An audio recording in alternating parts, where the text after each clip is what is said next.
Buenos días, queridos hermanos y amigos. Nos encontramos en el Centro para la Excelencia Familiar, donde comunicamos el Evangelio con fidelidad a la palabra del Señor, con fidelidad a nuestro Padre eterno, el Dios soberano, creador del cielo y de la tierra y de todo lo que hay, con fidelidad a la familia de la fe, la iglesia, la amada del Señor, con fidelidad a nuestras familias. Y recuerde, una de las cosas vitales para nosotros es la fidelidad a la palabra del Señor, ir a la palabra del Señor para encontrar allí lo que Dios tiene para todos y cada uno de nosotros.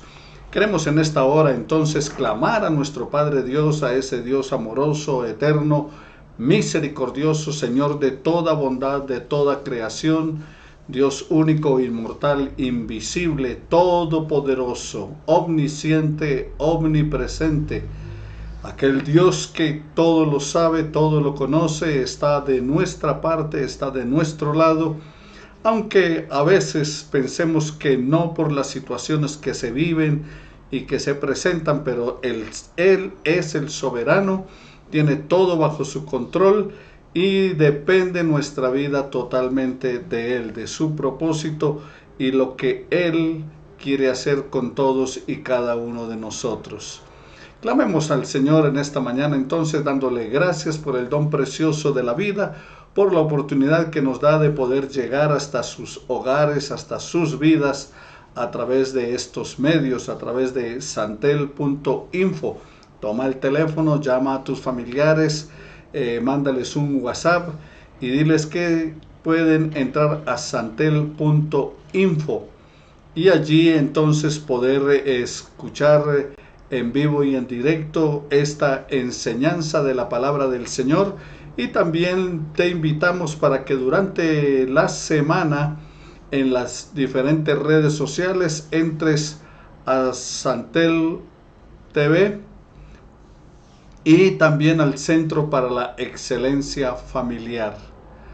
En YouTube y en otras redes sociales puedes entrar a nuestro canal Centro para la Excelencia Familiar, darle like, me gusta, para que otras personas también puedan acceder a la información, a los estudios, a la predicación de la palabra del Señor. Recuerda que al terminar el estudio bíblico tendremos tiempo de alabanza y luego vendrá la predicación de la palabra del Señor.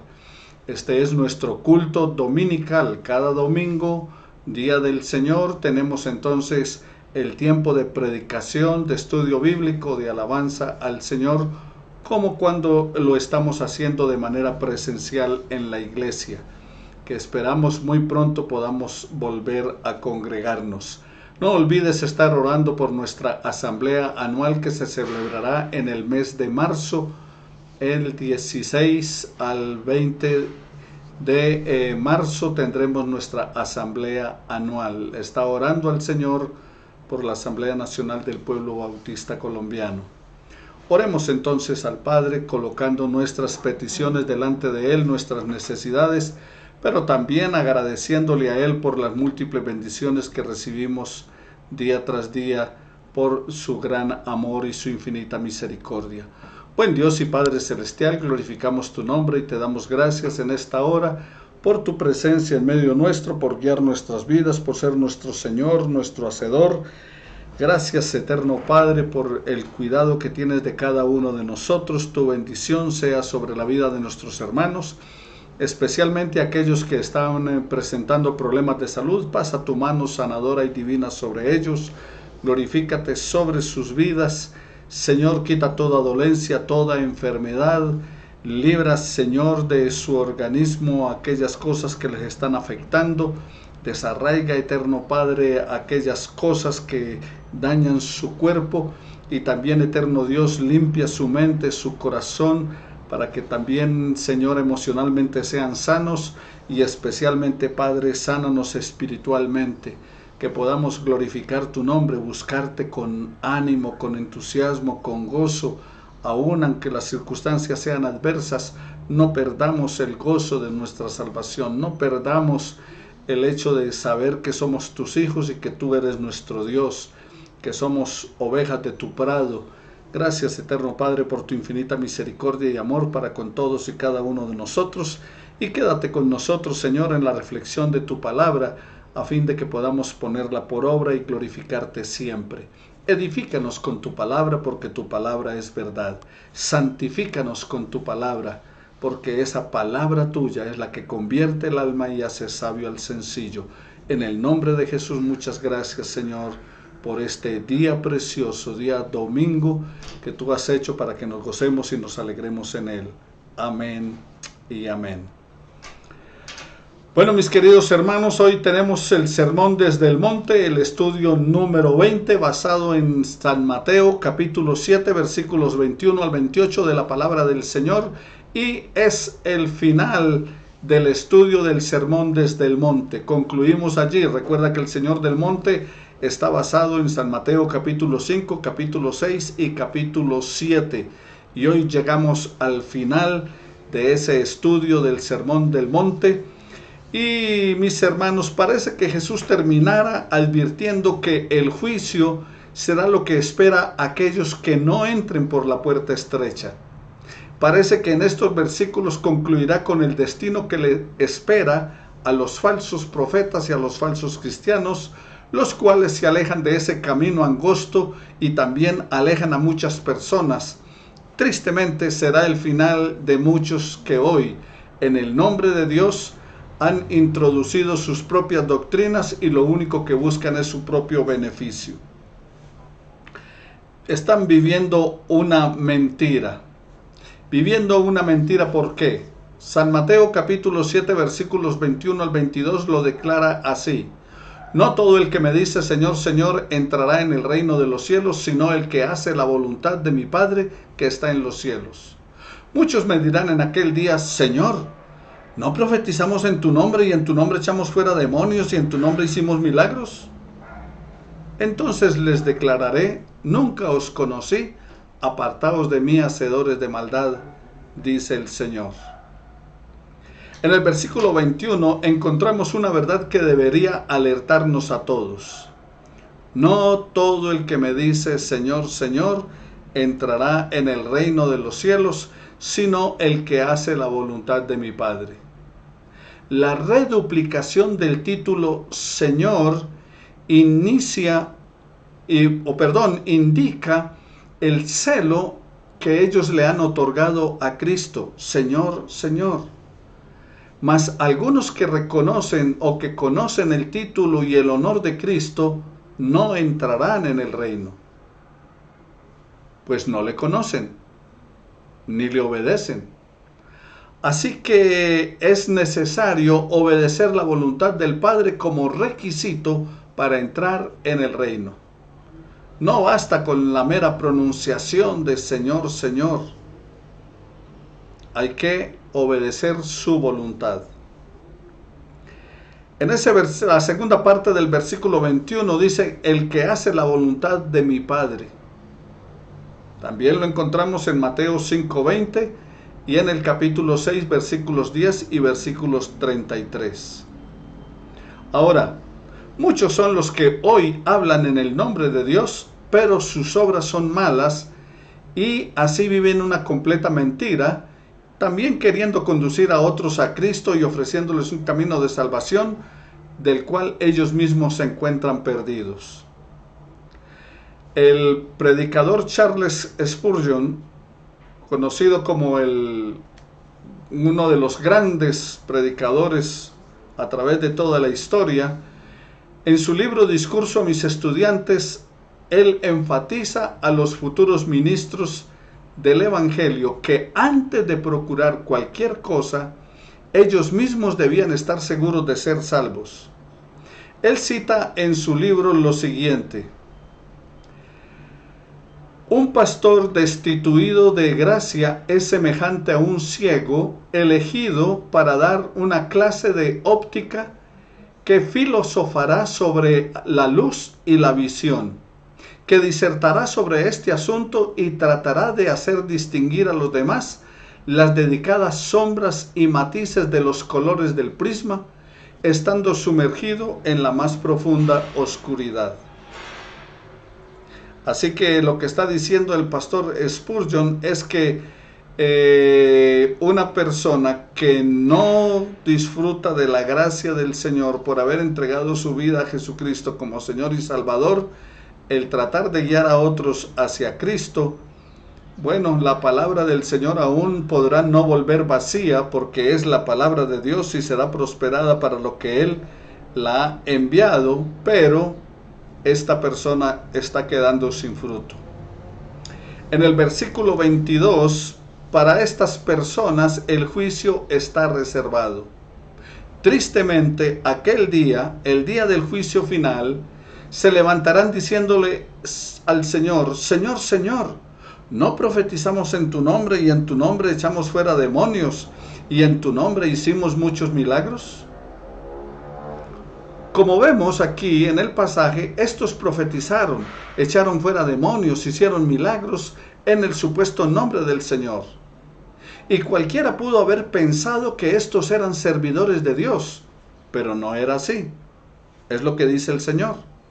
La realización de estas señales no determina que alguien realmente sea un servidor de Dios. Y esto lo podemos ver en varios ejemplos en la Biblia.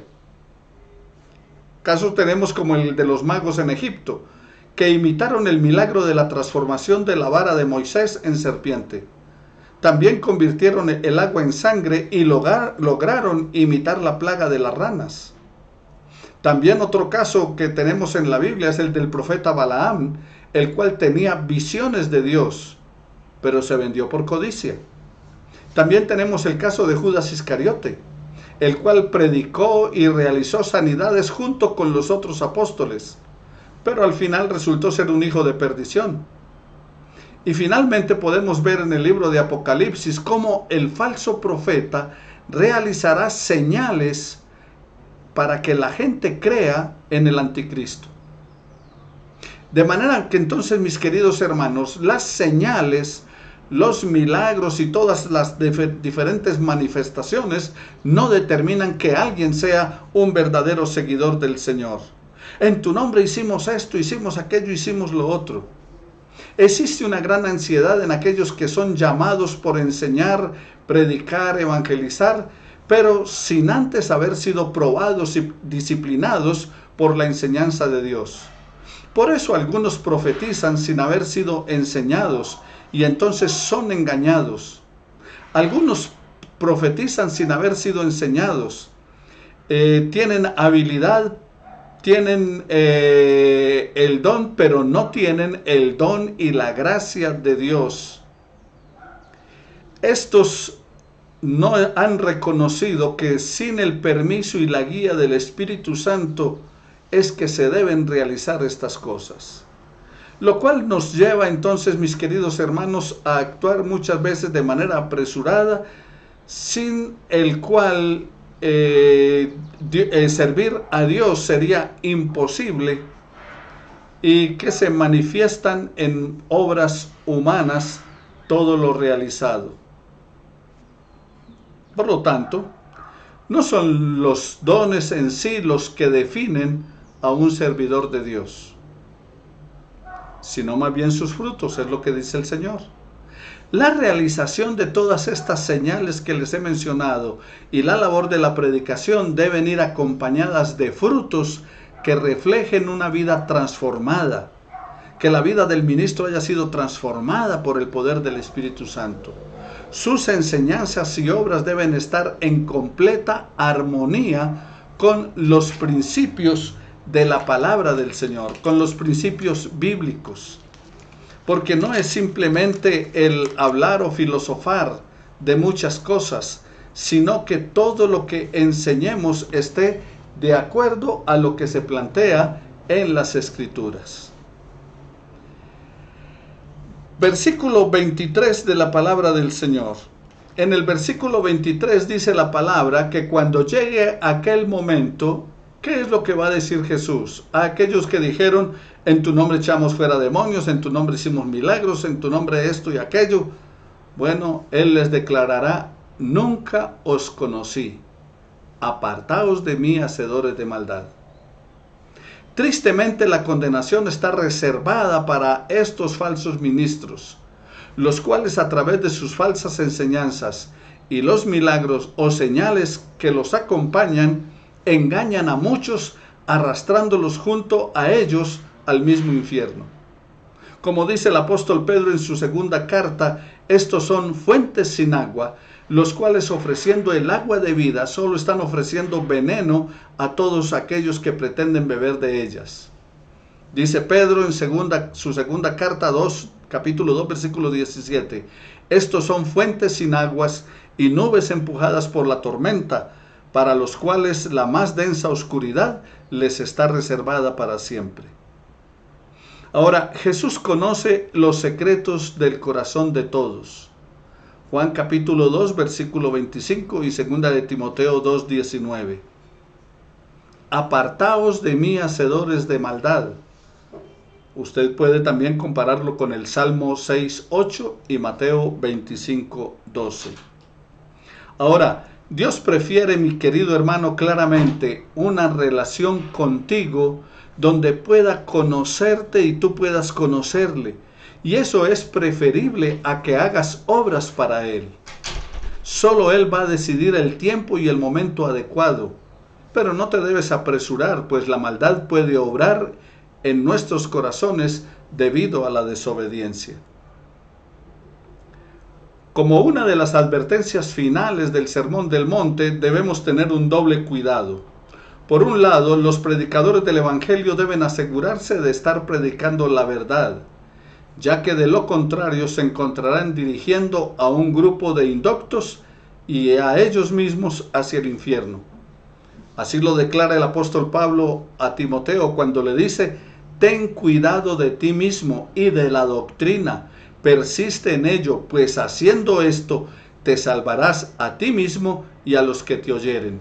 Primera de Timoteo capítulo 4, versículo 16 de la palabra. Finalmente, mis hermanos, es clave reconocer en la Biblia que es la palabra de Dios, ya que sólo así tendremos el discernimiento adecuado para discernir las falsas doctrinas.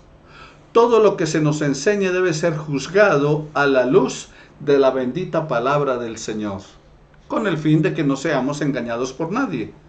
Dice la palabra del Señor en su segunda carta, lo siguiente dice el apóstol Juan: mirad por vosotros mismos para que no os perdáis, Juan, el Evangelio de Juan, mirad por vosotros mismos para que no perdáis el fruto de vuestro trabajo, sino que recibáis galardón completo.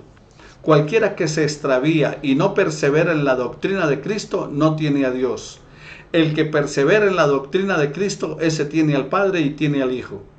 Si alguno viene a vosotros y no trae esta doctrina, no le recibáis en casa ni le digáis bienvenido, porque el que le dice bienvenido participa de sus malas obras. Segunda de Juan, versículos 8 y 11. Ahora, hay dos tipos de maestros y dos tipos de cimientos. Dos tipos de maestros. Como lo estudiamos en los versículos 15 al 20 de Mateo 7, dice la palabra del Señor: guardaos de los falsos profetas que vienen a vosotros vestidos de ovejas, pero por dentro son lobos rapaces. Por sus frutos los conoceréis. Con estas palabras Jesús advierte a los que transitarían por el camino angosto que sus problemas no acabarían al traspasar la puerta estrecha. ¿Por qué? Porque habrían falsos profetas, falsos maestros, que van a intentar desviarte del camino que conduce a la vida. Sus palabras, queridos hermanos, son agradables, pero su carácter contradice las enseñanzas.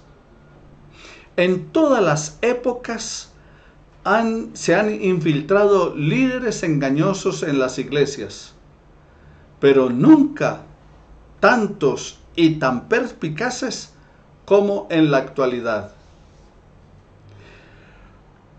Profesando guerra y alimentando el rebaño de Dios, traen en cambio muchas herejías.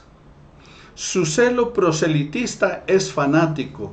Su apariencia exterior está calculada para no crear sospechas, ya que recuerdes como lo que dice la Escritura, se visten como ovejas. Ahora, en aquel tiempo los pastores orientales, y todavía lo hacen, usar el cuero de la oveja con lana, y lo toman y la piel con lana y todo, y la toman para hacerse abrigos, la toman como parte de su vestido. Ahora, es posible usar el cuero de ovejas sin ser oveja. El Señor está haciendo una clara advertencia contra el peligro de la hipocresía y el proselitismo. La prueba del verdadero profeta es que sus enseñanzas se deben ceñir totalmente a las Escrituras y que su vida está en conformidad con el carácter de Cristo. Por lo tanto, el profeta tiene que estar ceñido a lo que la palabra del Señor plantea.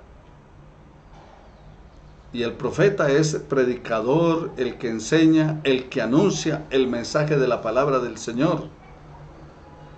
Al maestro falso, con su personalidad atractiva y sus modales convincentes, les es fácil ganarse el favor del rebaño. Pero que se presente como una inocente oveja también es parte de sus habilidades. Pero por dentro, recuerda, son lobos rapaces. Sus palabras están revestidas de miel que esconde su verdadero propósito. En ellos el diablo actúa como un ángel de luz. Ahora, ¿cómo podemos distinguir entre el verdadero profeta y el falso? Bueno, 2 veces en este pasaje Jesús nos señala cómo hacerlo. Por sus frutos los conoceréis. E ilustra en este punto con la imagen de los 2 árboles, uno bueno y otro corrupto, cómo se comprueba el árbol por la calidad de su fruto. El árbol corrupto no puede dar buen fruto y viceversa. El fruto aquí incluye tanto la enseñanza como la práctica. Y en este contexto el énfasis está puesto en lo segundo. Las preguntas oficiales que necesitan respuesta son: ¿armonizan sus enseñanzas con las Escrituras? ¿Concuerda su carácter con los principios del sermón según Cristo nos enseñó y ejemplificó? Entonces recuerda, 2 maneras en que vas a conocerlos. ¿Cuáles son? ¿Armonizan las enseñanzas que ellos hacen con las Escrituras? O sea, ¿resiste lo que están enseñando y haciendo un análisis de acuerdo a la palabra de Dios? Y no textos sacados así al azar, montados para sus enseñanzas, sino a la luz de toda la Escritura. Y la segunda manera de conocerles es: ¿concuerda su carácter como el de Cristo? ¿Es producto de la actividad del Espíritu Santo y se manifiesta por el fruto del Espíritu? Recuerda que Jesús no solamente enseñó, sino también dio el ejemplo. Un carácter como el de Cristo es producto de la actividad del Espíritu Santo y se manifiesta por el fruto del Espíritu en nuestras vidas. Gálatas 5, 22 al 23. El fruto del Espíritu es amor, gozo, paz, paciencia, benignidad, bondad, fe, mansedumbre, templanza. Y contra esas cosas no hay ley. Si tal carácter está ausente, no tienen ningún valor los milagros notables por mucha brillantez que estos tengan. El fin del árbol corrupto, ¿cuál va a ser? Será cortado y echado al fuego, dice la palabra. En los versículos 21 al 23 de la palabra del Señor, Jesús asume su posición como juez de todos los hombres. En este oficio advierte que en aquel día se les quitarán sus vestimentas de ovejas a los profetas falsos e hipócritas, y quedará expuesta su verdadera naturaleza. El criterio en que se basa en el juicio no será ni la predicación ni la enseñanza, ni los milagros, sino en haber hecho la voluntad de Dios. O sea que allí no podemos esgrimir aquel día las cosas que hemos hecho, sino si realmente vivimos de acuerdo a la voluntad de Dios. Los espectáculos deslumbrantes y aún los pretendidos milagros no necesariamente son garantía de autenticidad divina. Se requiere más que una mera profesión de labios para honrar a nuestro Dios. La palabra "nunca os conocí" es una frase contundente. Nunca os conocí. Quiere decir conocer favorablemente o reconocer. Un escritor sugiere que la declaración quiere decir: no se quebró nuestra amistad, es que nunca existió. O sea, es como si Jesús les estuviera diciendo a ellos: mire, es que nuestra amistad no se dañó, es que nunca fuimos amigos. Ellos anunciaban intimidad con Dios, pero Jesús declara que jamás hubo intimidad alguna. Apartaos de mí, malditos de mi Padre, dice el Señor. Dos cimientos, versículos 24 al 29. Por tanto, dice el Señor en su palabra, el que las pone en práctica, yo le voy a comparar como un hombre prudente que construyó su casa sobre la roca. Todo aquel que no solo oye la palabra de Dios, sino que la pone en práctica, es lo que el Señor está diciendo. ¿Por qué razón? Porque es muy fácil hablar de lo que parece que conocemos o que se nos ha enseñado, pero son los sabios, los inteligentes, los prudentes, quienes construyen realmente la casa de su vida espiritual y su templo o su cuerpo sobre la roca que es Cristo. Él es la roca sólida, representa el verdadero discipulado y sea la sujeción genuina a Cristo, construir nuestra vida en Él. En el versículo 24 dice cualquiera. Y estas palabras están dirigidas especialmente a toda la multitud. Cualquiera. A esa multitud que estaba congregada escuchándole. A nosotros hoy que estamos escuchando la palabra. Porque dice cualquiera pues que oye estas palabras, y eso te incluye a ti hoy. Todo aquel que me oye, dice el Señor. Cada uno de nosotros es un edificador que construye la casa de su vida por medio de los pensamientos que piensa, las palabras que dice, las acciones que realiza. Cada uno edifica o sobre su roca estable o sobre arena insegura. Cada uno de nosotros es sabio o insensato. Y con esta antítesis, el Señor nos enfrenta a todos. Versículo 25. Al construir la casa de nuestra vida, lo más importante, mi querido hermano, no son los materiales que incorporamos a la superestructura, sino la estabilidad del cimiento sobre la cual descansa. La apariencia exterior de la casa no es el criterio para comprobar su durabilidad. Las diferencias cruciales se hacen evidentes cuando las tormentas se abaten sobre ellas. Dice la palabra del Señor: cayeron las lluvias, crecieron los ríos, soplaron vientos y azotaron la casa. Con todo eso, la casa no se derrumbó. ¿Por qué razón? Porque estaba cimentada sobre la roca. Y esa comparación que está haciendo el Señor menciona que nuestra fortaleza está en Cristo, la roca de nuestra salvación, y quien nos sostiene aún en medio de las tormentas de la vida, de la tribulación, del dolor, de la angustia, de la soledad, de las tentaciones y de las pruebas, como también de la destrucción de nuestra naturaleza de maldad. importa la tormenta que sople sobre tu vida, si estás en la roca que es Cristo el Señor, podrás sostenerte. En los versículos 26 y 27 de la palabra del Señor, nos presenta que durante la larga temporada de sequía, el hombre insensato llegaba a construir su casa sobre la arena. ¿Por qué? Bueno, le parecía tan sólida, tan estable como si fuera la roca.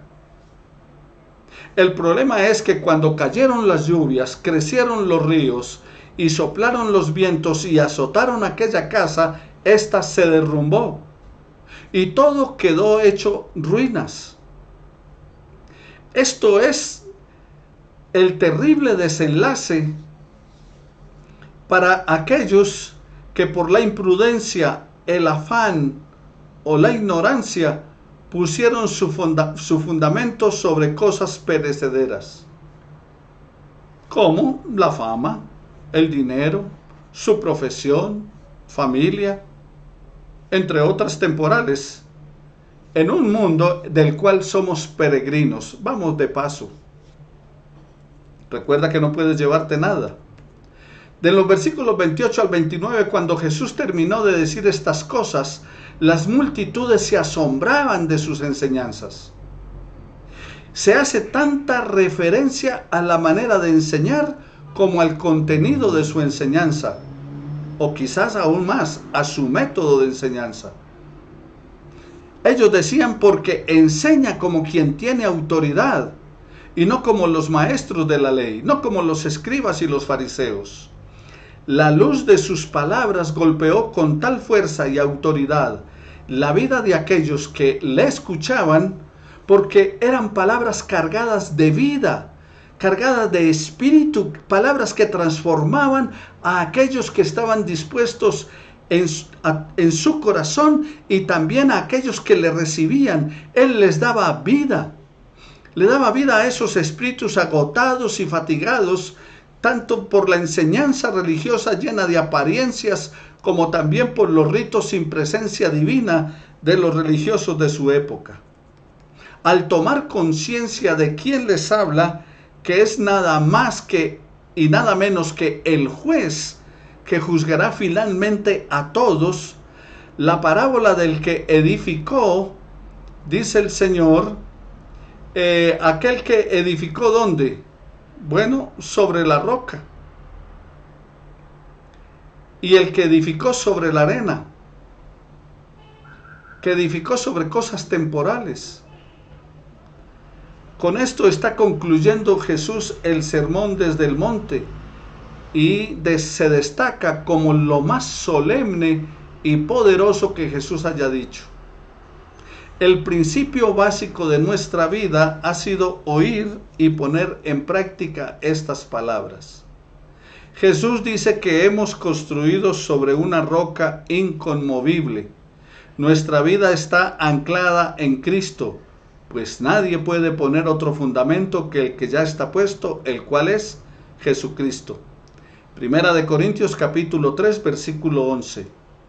El secreto de seguridad y estabilidad es el carácter que ha sido construido sobre la persona y la obra de nuestro Señor Jesucristo. Ninguna construcción espiritual que está edificada sobre otra cosa que no sean sus enseñanzas nos traerá seguridad espiritual. Nadie podrá resistir sin las enseñanzas del Hijo de Dios las pruebas y las presiones que vendrán antes del fin.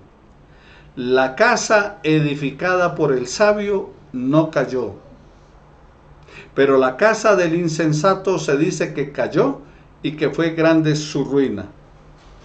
Jesús concluye este incomparable sermón esperando un veredicto. ¿Cuál es tu respuesta? ¿Eres un constructor sabio o insensato? Sobre Cristo, la sólida roca estoy. Todo otro terreno, arena movediza es. Dijo Mote. Sobre Cristo, la roca sólida estoy. Todo otro terreno, arena movediza es. ¿Sobre qué estás construyendo tu vida espiritual, mi querido hermano? ¿Sobre qué estás construyendo tu vida personal y la de tu familia? ¿Sabios o insensatos? Depende dónde construyas. Sabio o insensato depende dónde yo estoy construyendo. Eso nos dice el Señor. Padre, gracias te doy por tu palabra en esta mañana y te pido tu bendición por la vida de mis hermanos, que los llenes de tu presencia y de tu gracia y que obres en su vida conforme a tu misericordia. Ayúdales a ellos y ayúdame a mí a edificar sobre la roca que es Cristo el Señor. En Él glorificamos tu nombre con acción de gracias. Amén y amén.